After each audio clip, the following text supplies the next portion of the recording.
रीनीट 2026 के लिए मैं आपको कुछ 3 ऐसे हैक बताने जा रहा हूं कि अगर आपने इन्हें फॉलो कर लिया ना तो आप लोग 200 से सीधा 500 मार्क्स को बहुत इजीली ला सकते हैं। और यह बात मैं उन्हीं के बिहाफ पर बोल रहा हूं जिसे टॉपर भी फॉलो करता है और लगभग कहीं ना कहीं मैंने भी फॉलो करा था जब मैं अपनी नीट की जर्नी में आगे बढ़ रहा था। सबसे पहले हम लोग बात करेंगे यहां पर 3 स्मार्ट हैक रूल की बात करते हैं, जिसमें सबसे पहले हम ये देखते हैं कि भाई इसमें हमें क्या चीज समझनी चाहिए।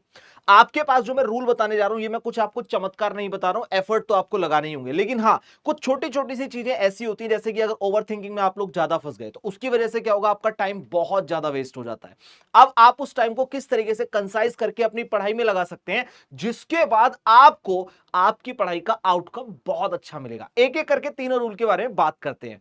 सबसे पहले आता है भाई 3 मिनट रूल। ये 3 मिनट रूल का मतलब क्या है? जब आप लोग री नीट के सेंटर में बैठे होंगे जाकर और एग्जामिनेशन में हॉल में आप लोग होंगे, आपके साथ बहुत सारे बच्चे बैठे होंगे, पूरा माहौल सेट होता है, डर का माहौल होता है और कहीं ना कहीं दिमाग में यह भी होता है कि भाई पहले नीट दिया था जो लीक हुआ था उसमें कैसा पेपर गया, अब कैसा आएगा, ये होगा वो होगा।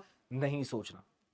यहां हम लोग बात करें 3 मिनट रूल की। आप लोग जैसे एग्जामिनेशन सेंटर में बैठते हैं आपको सील ओपन करने का मौका मिलता है। सील ओपन करके बच्चे क्या करते हैं, बायो वाले सेक्शन को निकालते हैं। बायो के सेक्शन को निकालने के बाद 1 2 3 4 उसमें टिक करते हुए चलते हैं। उन्हें लगता है जल्दी पेपर सॉल्व कर लेंगे ना तो जल्दी काम हो जाएगा, लेकिन बच्चों धैर्य रखो।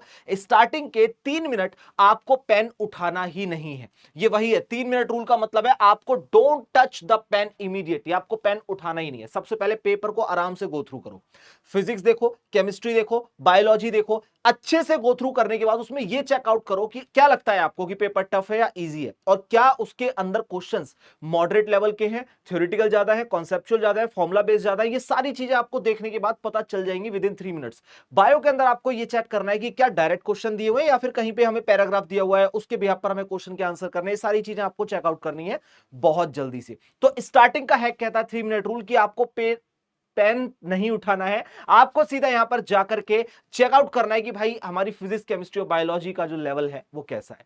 फिर हम लोग बात करते हैं हमारे रूल नंबर 2 की। अब बायोलॉजी के स्प्लिट मेथड की बात करते हैं।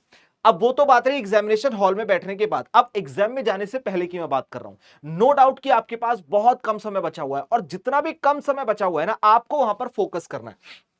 बायोलॉजी आपका गेम चेंजर है, आप लोग डे 1 से जानते हैं, क्योंकि 350 प्लस यानी कि बेसिकली 360 मार्क्स आपका इकलौता बायोलॉजी लेकर के बैठा हुआ है जिसमें 350 प्लस मार्क्स आपके आने ही चाहिए। अब बायो को लास्ट मोमेंट पर कैसे रिवाइज किया जाए, जब आपके पास लास्ट के कुछ 4 से 5 दिन बच जाते हैं, आपको क्या करना भाई, डिवाइड कर दो बायोलॉजी के 3 कैटेगरीज के अंदर। सबसे पहले तो कुछ ऐसे चैप्टर होंगे जिनमें आपको मजा आता होगा, भाई वाह मजा आ गया यार, सब कुछ आता है।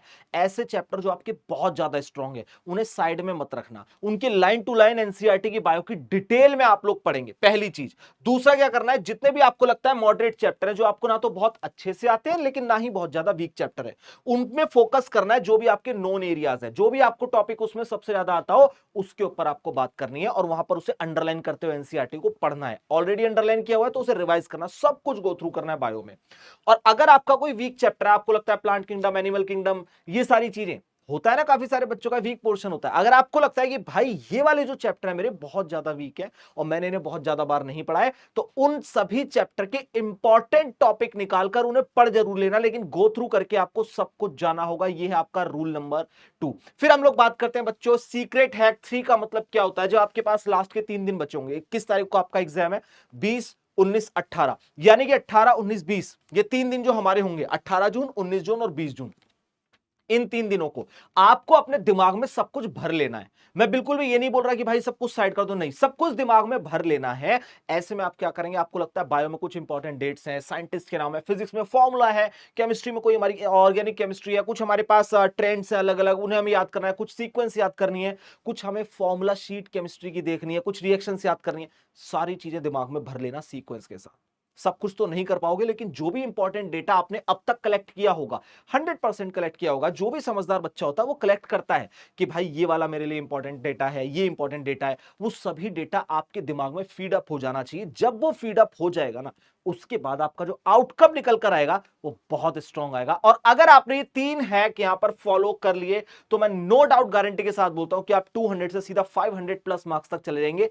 एफर्ट तो लगाना होगा, ये बात तो कंफर्म है, लेकिन अगर एफर्ट लगा लिया तो काम हो जाएगा। ये मैं 200 मार्क्स उन बच्चों की बात कर रहा हूं जिनके नीट में पहले या पिछले साल उन्होंने पेपर वगैरह दिया होगा तो 200 नंबर रहे होंगे। अब वो एफर्ट लगा के इस सब क्राइटेरिया को लास्ट में फॉलो करेंगे तो अच्छे से नंबर आएंगे। और जो भी आपने प्रिपरेशन करी है उस पर विश्वास रखना, बिल्कुल भी अपने बिलीफ फैक्टर को हटने मत देना। स्टिल कोई प्रॉब्लम है नीचे कमेंट करना, मैं आपकी हेल्प जरूर करूंगा। और याद रखना, wishing you very very all the best.